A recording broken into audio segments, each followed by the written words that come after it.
oportunidad, por medio de la Cátedra de Derechos Humanos de la Facultad de Derecho y Ciencia Política de la Universidad Nacional Mayor de San Marcos, y en nombre del proyecto Análisis, Estudio y Difusión de la Jurisprudencia de la Corte Interamericana de Derechos Humanos, el cual tiene por objeto el estudio de la jurisprudencia de los casos peruanos ante la Corte Interamericana, vamos a presentar el análisis y sistematización del caso Castillo-Petrucci y otros versus Perú.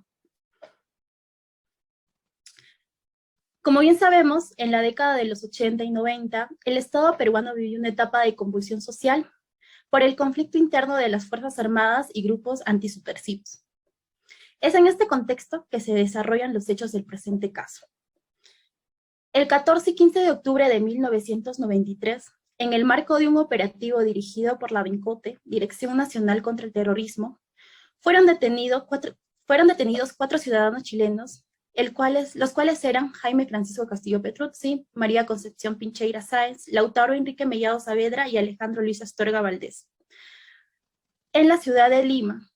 Todo ello bajo el marco de un estado de emergencia decretado en la ciudad y en la provincia del Callao. Posteriormente fueron procesados en el Estado peruano por un tribunal sin rostro, pertenecientes a la jurisdicción penal militar y condenados a cadena perpetua bajo el cargo de ser autores del delito de traición a la patria conforme al decreto ley número 25659.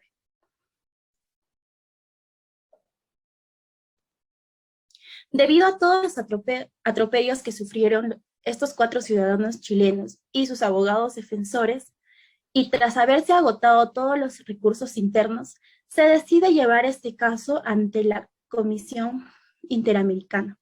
Es así que el 28 de enero de 1994, la ciudadana Verónica Reina, la cual tenía el cargo de jefa del Departamento Jurídico de la Fundación de Ayuda Social de Iglesias Cristianas, presenta la demanda número 11319 ante la Comisión Interamericana. Posterior a esto, la comisión transmite al Estado peruano las partes pertinentes de la demanda y les solicita que suministre información sobre los hechos materia de discusión dentro de un plazo de 90 días. La respuesta del Estado, mediante un informe, señala la actuación legítima y también menciona que los tribunales peruanos eran competentes para conocer los delitos que se cometían dentro de su territorio nacional. Además, la ley era aplicable independientemente de la nacionalidad del autor del delito. Es así que la comisión informa al Estado peruano la admisibilidad del caso número 11319 y puso a disposición de las partes llegar a una solución amistosa. Ante esto, el Estado se niega y rechaza la posibilidad de una solución, alegando haber actuado legítimamente. Ante esta posición del Estado, la comisión realiza un informe, el cual era el 1797, sobre el fondo del caso.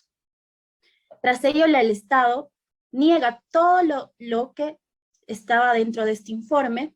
Es así que el 22 de julio de 1997, la Comisión Interamericana remite el caso a la Corte, sometiendo este caso e invocando el artículo 51.1 de la Convención Americana. Además, le solicita a la Corte que determine si hubo violación de derechos humanos en perjuicio de los señores Jaime Francisco Castillo Petrucci, María Concepción Pincheira Sáenz, Lautaro Enrique Mellado Saavedra y Alejandro Luis Astorga Valdés. Así como también le solicita la reparación plena de las víctimas por el grave daño material y moral, y decretar su inmediata libertad. Es así que el 8 de junio de 1998 se realiza la audiencia ante la Corte Interamericana de Derechos Humanos y el 4 de septiembre la audiencia sobre las excepciones preliminares que había presentado el Estado peruano para no llegar hasta esta instancia. Respecto a la competencia del Estado, sabemos que el Perú, al ser Estado parte en la Convención Americana desde el 28 de julio de 1978, acepta la competencia contenciosa de la Corte el 21 de enero de 1981. En consecuencia, la Corte es competente, en los términos del artículo 62.3 de la Convención, para conocer las excepciones preliminares presentadas por el Estado y el fondo del presente caso. En cuanto a los hechos probados, la Corte consideró demostrados, a través de prueba testimonial y documental, los siguientes hechos relevantes. Se conoce que durante los años 1980 a 1994, el Perú sufrió una grave etapa de subversión y convulsión social, generada por grupos terroristas. Además, el órgano encargado de prevenir y denunciar y combatir las actividades de traición a la patria era la DINCOTE. Esta realizó los días 14 y 15 de octubre un operativo rotulado El Alacrán, durante el cual se llevó a cabo la detención de las personas de nacionalidad chilena: Lautaro Mellado Saavedra, Alejandro Astorga Valdés, María Concepción Pincheira Sáenz y Jaime Francisco Castillo Petruzzi, todos ellos en la ciudad de Lima. Durante la fase de investigación policial, el inculpado detenido no tuvo derecho a contar con defensa legal, sino hasta que se rindiera la declaración sobre los hechos. En este contexto, y tras realizarse las diligencias correspondientes, la calificación legal del ilícito presuntamente cometido por los detenidos fue efectuada por la DINCOTE y sirvió de base para atribuir la competencia de la jurisdicción militar. Siendo así, fueron procesados en el fuero militar, junto a otros imputados, por el delito de traición a la patria. La defensa del señor Astorga Valdés interpone 2 recursos de habeas corpus, uno para que se le permitiese visitar a su abogada en el penal Castro Castro y otro para que sus familiares pudiesen hacerlo en el penal Yanamay. No obstante, ambos recursos fueron rechazados. Si bien los inculpados podían permanecer detenidos en la dependencia de la DINCOTE por un plazo de 15 días, siendo la mencionada detención de carácter preventivo y sujeto a prórroga, y si también la investigación lo ameritaba, podían ser privados de comunicación con el exterior, los señores permanecieron, sin embargo, privados de su libertad de manera ininterrumpida hasta la fecha de la sentencia de la Corte, imponiéndose además un régimen sumamente estricto. Respecto al señor Alejandro Astorga Valdés, cuyo representante legal fue Gloria Cano Legua, se aprobaron los siguientes hechos. El juez militar especial abrió la instrucción en contra de su persona, dictando la orden de detención y ordenando la celebración de diligencias correspondientes. Asimismo, se prestó la declaración instructiva a la base militar Las Palmas, ante magistrados sin rostro, destacando lo siguiente. La abogada defensora no pudo entrevistarse en privado con su defendido previamente a esta diligencia, así como tampoco antes de la sentencia de primera instancia. El imputado permaneció enmarrocado y encapuchado durante la diligencia correspondiente.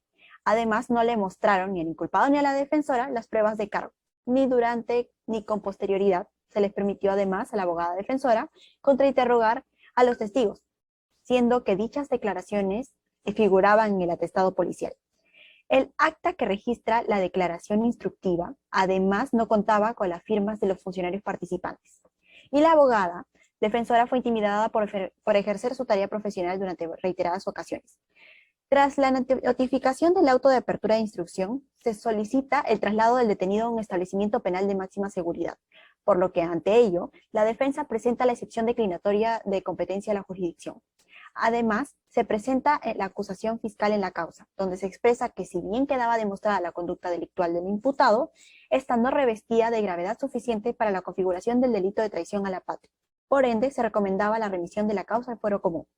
Por otra parte, la abogada defensora solicitó acceder al expediente, el cual se le concedió durante 1 hora. Es decir, la defensa solo tuvo un día tanto para conocer el expediente como para presentar el escrito de sus alegatos. El juez instructor militar especial de la FAP declaró fundada la excepción de declinatoria de jurisdicción deducida por el inculpado Alejandro Astorga Valdés, por lo cual el juzgado devenía incompetente para pronunciarse sobre la conducta criminal. Asimismo, se emitió un dictamen concordante para trasladar los procedimientos al fuero común. Sin embargo, el Tribunal Militar Especial FAP confirmó la sentencia de primera instancia de fecha 7 de enero, mientras que el fiscal general especial adjunto presenta su dictamen solicitando que se modificara la resolución dictada la declinatoria de jurisdicción y que por tanto se impusiera la pena privativa de la libertad de cadena perpetua.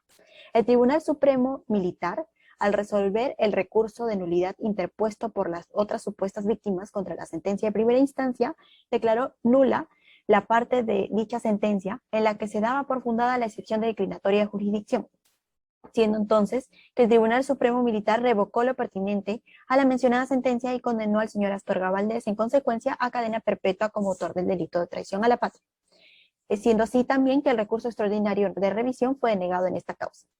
Respecto al señor Jaime Francisco Castillo Petruzzi, se aprobaron los siguientes hechos. El 20 de noviembre de 1993, el juez militar especial, tras abrir la instrucción contra Jaime Castillo Petruzzi, y luego también de dictar la orden de detención, ordenó la celebración de las diligencias de declaración instructiva para llevarse a cabo en la base militar especial.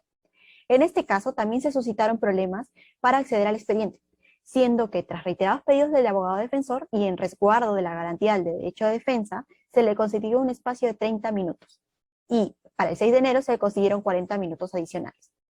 Además, se confirmó que el señor Castillo, al prestar la declaración instructiva en la base de Las Palmas, se encontraba vendado y engrilletado ante magistrados sin rostro, y en presencia de su abogado defensor quedaron establecidos los siguientes hechos. El abogado defensor no pudo entrevistarse en privado con su defendido antes de la diligencia ni en la dictaminación de la sentencia de primera instancia. Además, durante esta no se mostraron las pruebas al imputado ni a su abogado, así como tampoco se le permitió el contrainterrogatorio de los testigos, siendo que figuraban dichas declaraciones en el atestado policial. Además, el acta que registraba la declaración instructiva del detenido carecía de las firmas de los funcionarios participantes. E inclusive el abogado defensor fue también intimidado en ejercicio de su función en reiteradas veces.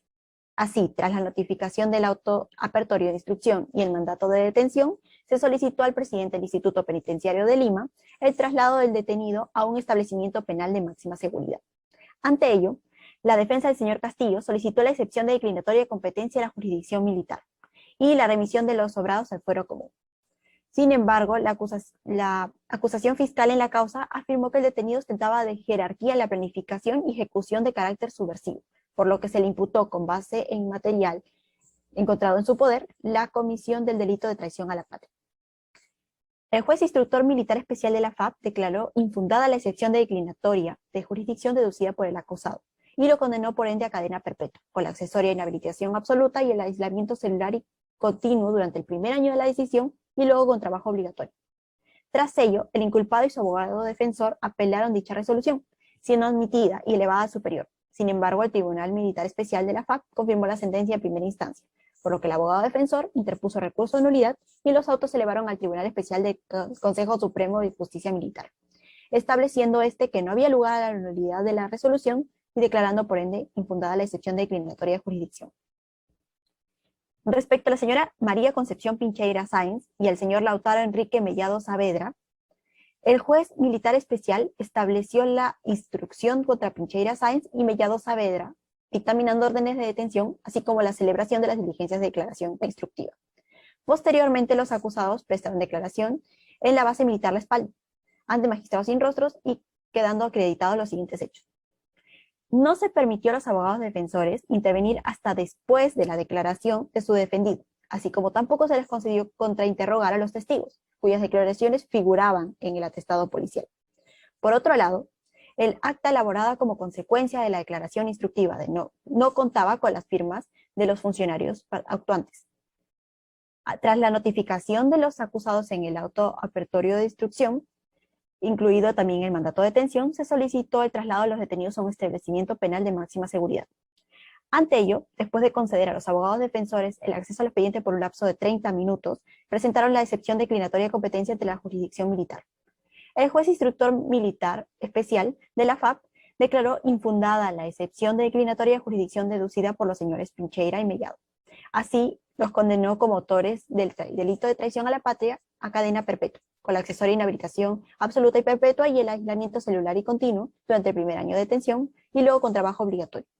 Luego de ser notificados los acusados, los abogados defensores apelaron inmediatamente, siendo admitida y elevada al superior.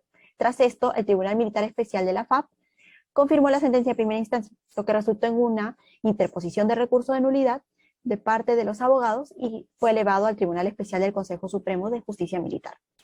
Este declaró, de todas maneras, que no había lugar a la nulidad de la resolución y, por ende, declaró infundada la excepción de declinatoria de jurisdicción promovida por los acusados. En cuanto a los derechos vulnerados, la Corte analiza lo siguiente. Primero analiza el derecho a la nacionalidad. En el caso concreto nos encontramos que las víctimas, al ser de nacionalidad chilena, no podrían haber sido juzgadas por traición a la patria, por cuanto ellos ni en ningún momento tienen un vínculo con el Perú. A pesar de ello, se ha afectado su derecho a la nacionalidad, por cuanto no se ha cuestionado esta, sino que reconociéndose su nacionalidad chilena, se les ha aplicado la ley peruana por territorialidad de la misma.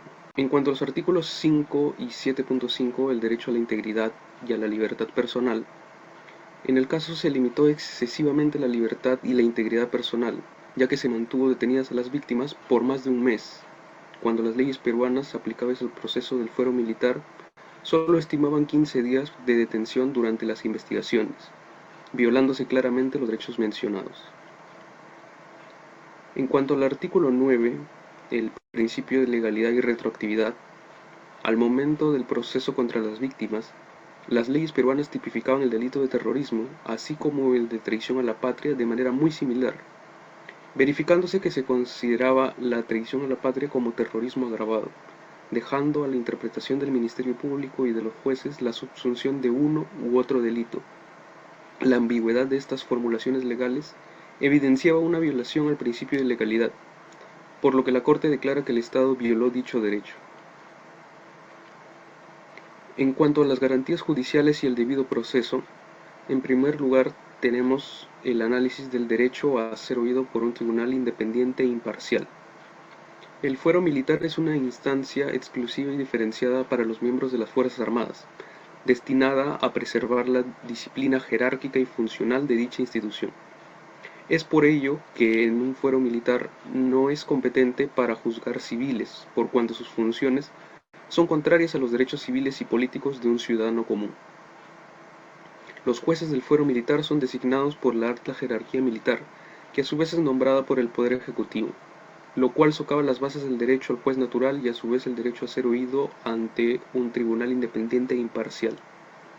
Peor aún, en el caso conciso, y durante gran parte de la época de emergencia en el Perú, se verifica la legalización de los llamados jueces sin rostro, negándose así a los imputados la posibilidad de cuestionar la competencia, imparcialidad o la independencia de quienes los juzgan.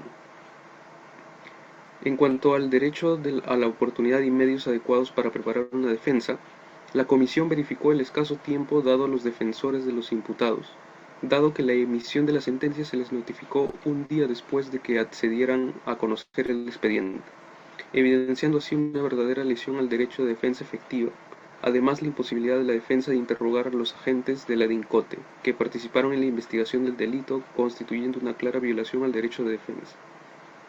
En cuanto al derecho a elegir abogado, la Corte estima que las limitaciones a la defensa se evidencian en la asignación de un defensor de oficio, debido al corto periodo de investigaciones y al recortado lapso de tiempo para el análisis del caso y la sentencia del mismo. Además, se verificó que la normativa de los decretos leyes contra el terrorismo obstaculizaban la libertad de entrevista entre la defensa y sus representados, vulnerando los derechos de los imputados y evitando un adecuado conocimiento del defensor sobre el caso. Pasando al derecho a interrogar testigos, la normativa antiterrorista de la época imposibilitaba el derecho de la defensa de interrogar a testigos claves para la acusación, como los agentes policiales y militares que participaban en las investigaciones, además de que sus declaraciones testificales fueron tomadas sin presencia de la defensa de los imputados. Esto evidencia la imposibilidad de controvertir las pruebas recabadas y por tanto la vulneración del debido proceso. En cuanto al derecho de recurrir del fallo ante juez o tribunal superior, en el presente caso, si bien los defensores de oficio recurrieron a instancias superiores, éstas seguían siendo parte del fuero militar, y por lo tanto vulneraban el principio del juez natural. Consiguientemente, también se vulneraba el debido proceso. En consecuencia, dichos tribunales no contaban con la independencia necesaria que demostrara garantías de imparcialidad para juzgar a civiles. Lo mencionado, sumado a las excesivas limitaciones del ejercicio de la defensa, no permite concluir la aplicación de una efectiva política de garantías judiciales referentes a la impugnación de los fallos de instancias inferiores. En lo que concierne al derecho a la confesión, la Comisión declara que los imputados se les inquirió en reiteradas veces que confesasen la verdad, por lo que se habría afectado la libertad de los inculpados a confesar o no, según ellos consideren.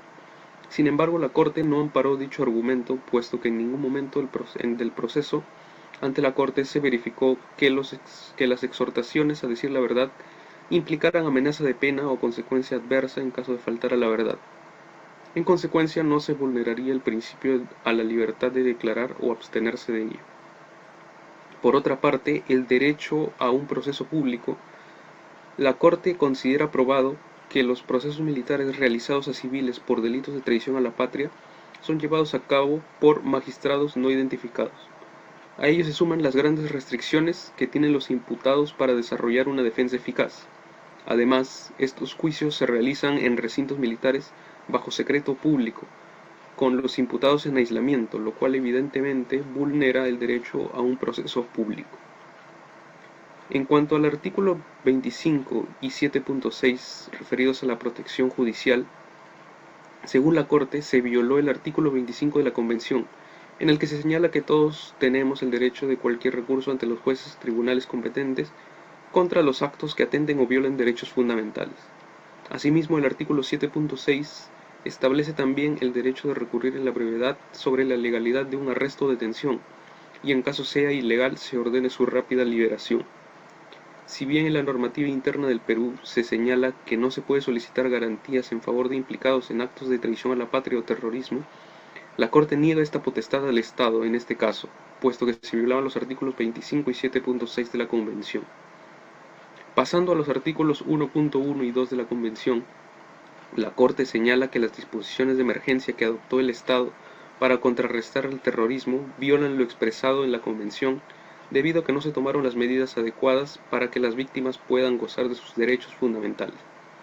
A partir de ello, se llega a la Convención a la conclusión de que el Estado peruano ha violado lo establecido en el artículo 1.1 de la Convención, puesto que ha sido sometido a las víctimas los procedimientos en los que se viola lo dispuesto por la Convención Americana, y no prevaleció su rol de respeto a los derechos y libertades reconocidos en la Convención. Por último, en cuanto a los artículos 51.2 y 62.3 respecto a las recomendaciones y disposiciones de la Corte, esta señala en cuanto a su rol pacificador y en base al artículo 62.3 de la Convención, que se estima que la sentencia constituiría también una forma de reparación y satisfacción moral de significación e importancia para las víctimas y sus familiares. En cuanto a las reparaciones, la sentencia estableció tres apartados principalmente. Primero, declarar la invalidez de este juicio por ser incompatible con la Convención Americana y se ordena que se lleve a cabo uno nuevo. Segundo, adoptar medidas apropiadas para reformar estas normas. ¿Cuáles? Las que han sido declaradas como violatorias de la Convención Americana. Y cuando éstas se aseguren, va a darse por declarado el goce de un debido proceso. Y por último, un pago de $10,000 por parte del Estado a la familia y a los familiares de la parte afectada, donde la Corte acuerda ser agente encargada de supervisar el cumplimiento de la sentencia. Ahora, los puntos resolutivos. Esta es la parte final como un resumen de la sentencia de este tribunal, donde establece que el Estado no violó los artículos de derecho a la nacionalidad y derecho a la confesión. Sin embargo, sí es culpable de vulnerar los derechos a la libertad personal, a la legalidad y retroactividad, un derecho al debido proceso, a la protección judicial, así como a la integridad personal. En conclusión, se declaró inválido este proceso por ser incompatible con la Convención Americana. Y ahora, por último, el estado de supervisión de cumplimiento. Esto se hace referencia a una función que tiene la Corte de supervisar que se lleven a cabo sus decisiones. Desde la sentencia, el 30 de mayo de 1991, hasta la última resolución de supervisión en septiembre de 2016, se han llevado a cabo resoluciones en 2013, en 2014, incluso un año después de emitida la sentencia en 1991. Las más importantes son, por ejemplo, las de 2011. En la de 2011 se da por concluida la supervisión a las medidas de reparación primera y segunda sobre declarar inválido el proceso y garantizar un nuevo juicio. Y también se da por concluida la supervisión de la reparación sobre adoptar medidas para reformar estas normas contrarias a la Convención. Sin embargo, se mantendría abierto el proceso de supervisión para el cumplimiento de la reparación monetaria de los $10,000 que el Estado debe pagar. ¿Qué pasó? Años atrás, en 2006, el monto debía ser pagado a los familiares, pero se acordó que va a ser dirigida a la Fundación de Ayuda Social de Iglesias Cristianas, FASIC. Esta organización, al parecer, no brindó la información solicitada por la Corte, por ejemplo, el Estado o los datos de una cuenta bancaria, para que el Estado peruano procediera a dar el reintegro a las familias afectadas. Entonces, entre 2011 y 2015, el Estado tenía reservado los recursos económicos para cubrir el pago de la medida. Sin embargo, la Corte estableció, por motivos no atribuibles al Estado, no ha podido pagar el monto requerido. Él ha realizado las gestiones necesarias que demuestran su voluntad de efectuar el reintegro de las costas y gastos. De manera que al no haber respuesta de la parte afectada, el tribunal declaró el cese de la supervisión del cumplimiento de esta medida. Esta reparación, lo cual no exime al Estado de su obligación. Sin embargo, se dio por concluido el caso Castillo Petruzzi y otros y se pasó a archivar el expediente.